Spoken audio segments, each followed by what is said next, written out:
За бид нар энэ судлаад үзсэн чинь энэ байшин чинь манай Улаанбаатар хотын байшин ч гэсэн түмэн янз юм байна шүү дээ. Зарим нь одоо блокоор хийсэн, нөхтэй нөхгүй блокоор хийсэн, тоосгоор өрсөн, баалгаар өрсөн, тал баалгаар өрсөн, бүтэн баалгаар өрсөн гэх.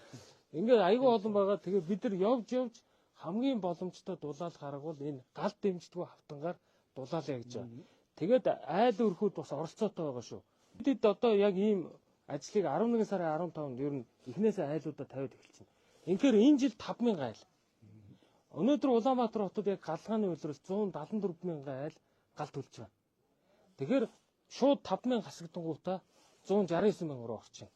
За ирэх жил бид нар энэ одоо төсөл маань амжилттай болоод айлуудын сэтгэл ханамж, айлуудын өрхийн амжиргаанд их том дарамт өгсөнгүй гэдэг ийм одоо дүгнэлтэнд хүрсэн тохиолдолд бид нар ирэх бүр 5 сараас эхлээд дараагийн 50,000 айлыг евро газан яг ийм байдлаар дулаалаад евро газ руу шилжүүлэх ийм төлөвлөлтөөр явж байгаа.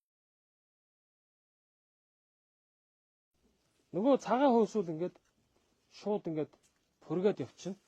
Энийг бид нар дотор талаас нь ингээд нөгөө зүсцэн хэсгээс ингээд яхаар өөрөө ингээд гал дэмжихгүй учраас ингээд өөрөө унтардаг ийм юм. Энэ бол маш хүчтэй юм даралтай югаар үлээлж байна. Та таарж байгаа. Яг гадна талын энэ нөгөө юутай хэсгээр ингэж өөрөө унтарчдаг. За түрүү манайхан нөгөө би хэлсэн шүү дээ. Ингээд ханы нааша 15-ын хөөс хийчингүүтэй. Энэ дээр ингээд амлгаа хийнгүүтэй. Дахиж энэ нөгөө цонхын хоёрын завсрын дулаалтлыг багсгаж байгаа тийм. Нийлүүлээ ингээ амлгаа хийсэн. Тэгээ ингээ үүдний пин дулаалаад ирэхээр одоо энэ айл биш тийм нүүрс төлсөн ч хамаагүй бага төлн нөгөө дулаалт тогтоо учраас тийм ээ. Ахих бол айгүй гоё. Гаднаасаа ч гэсэн та хэд ингээ өөрсдөө харж байгаа бох тийм. Ингээд яг шинэ байшин шиг болоод дулаалгаа хийгээд ятсан. Айлууд бас өөрсдөө оролцсон байгаа. Энэ дээр оролцоо хийж байгаа.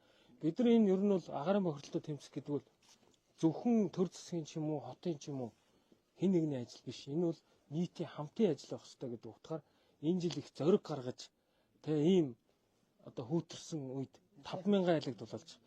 Одоо бид нар ирэх жил 5,000 айлыг бид нар энэ жил ингээд хэрэглээд ирэх 5 сард айлын дундаж газыг хэрэглээ өрхийн орлогод нь дарамт учруулж ийнэгүй юу гэдэг гарч ирнэ.